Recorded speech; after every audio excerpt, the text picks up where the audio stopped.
দেখুন, এই যে ইলেকশন কমিশন তারা পক্ষপাত দুষ্ট,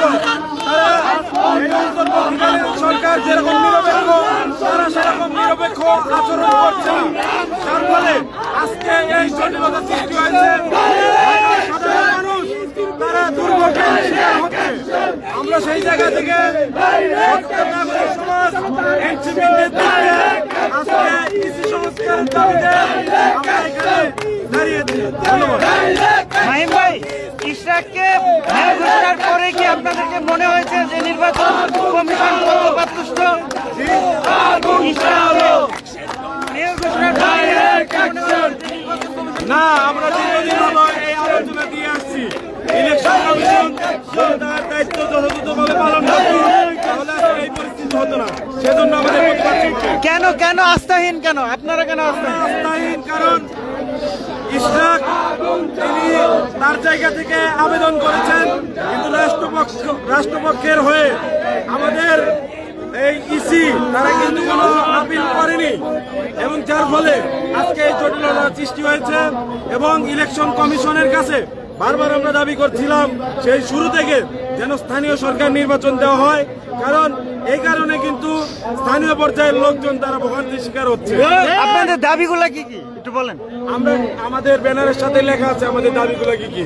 ইসি সংস্কার এবং আমাদের স্থানীয় সরকার দ্রুত নির্বাচন যেন দেওয়া হয়, এই দুটি দাবি প্রধান। ধন্যবাদ। আজকে প্রধান নির্বাচন কমিশনার সহ 5 জন নির্বাচন কমিশনারকে পদত্যাগ করতে বলা হয়েছে।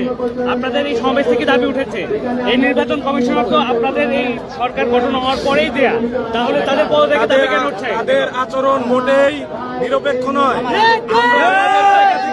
তাদের যে নিরপেক্ষ স্বাধীন ভূমিকা দেখার কথা ছিল, তার বদলে তারা বিভিন্ন সময়ে তাদের আচরণের মাধ্যমে বুঝিয়ে দিয়েছে তারা একটি রাজনৈতিক দলের প্রতি তারা অনেক বেশি অনুগত এবং সফট কর্নার।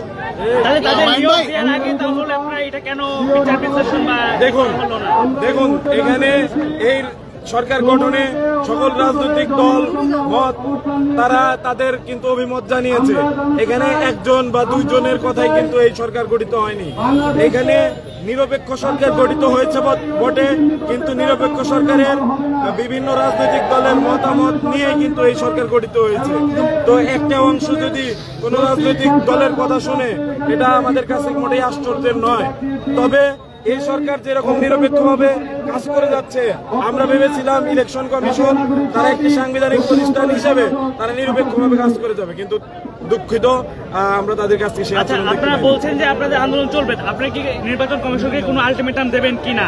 দেখুন, এটি সমাবেশ থেকে নির্ধারিত হবে। আমাদের এখানে যারা এসে যুক্ত হয়েছেন তাদের মতামত নিয়েই আমরা পরবর্তী কর্মসূচি। আজকে আর কে আসতে পারে এখানে?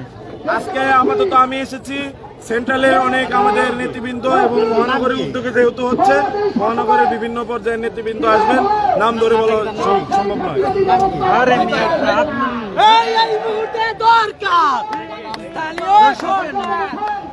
নির্বাচন কমিশনের যে ব্যারিকেড ছিল সেই ব্যারিকেড ভেঙে তারা এনসিপির নেতাকর্মীরা কিন্তু সামনে চলে গেছে।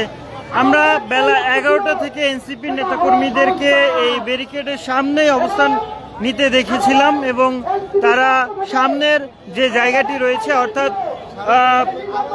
নির্বাচন কমিশন ভবনের সামনের যে সড়কটি রয়েছে সেই সড়কে এসে অবস্থান নিয়েছিল, এবং ব্যারিকেড দিয়ে তাদের পেছনে তারা যেখানে বক্তব্য রাখছিল তার পেছনে এরকম ব্যারিকেড ছিল। কিন্তু কিছুক্ষণ আগে 1:30টার কিছু সময় পরে তারা হুট করে এই ব্যারিকেড ভেঙে সামনের দিকে চলে যায়, এবং যে সময় আসলে পুলিশ অপ্রস্তুত অবস্থায় ছিল।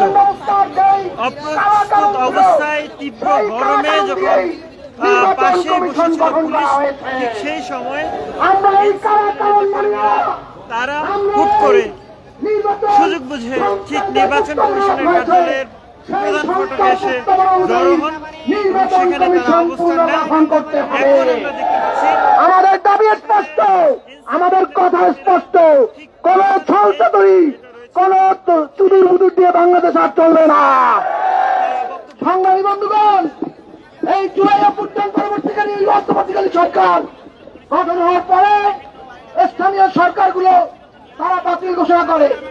এর ফলে বাংলাদেশের নাগরিক সেবা ব্যাহত হচ্ছে।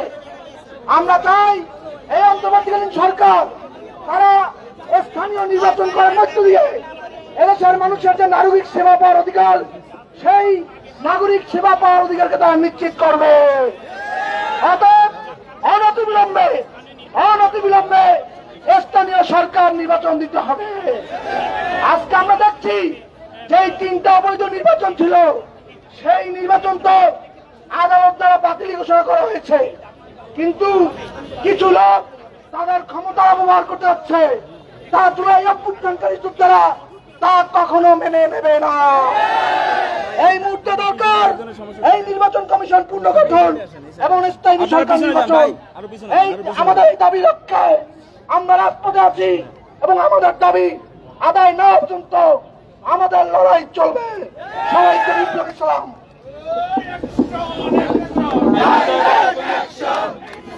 এই পর্যায়ে বক্তব্য নিয়ে আসছে এনসিপি ঢাকা মহানগরী দক্ষিণের অন্যতম সংগঠক ফয়সাল মাহমুদ।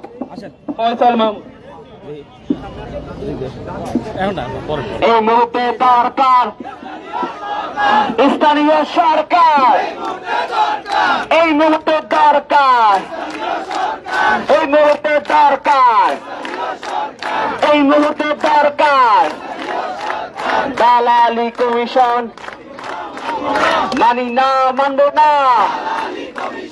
কলকাতা কমিশন, প্রহসনের কমিশন, কলকাতা কমিশন, প্রহসনের কমিশন, কলকাতা প্রশাসন, কলকাতা কমিশন।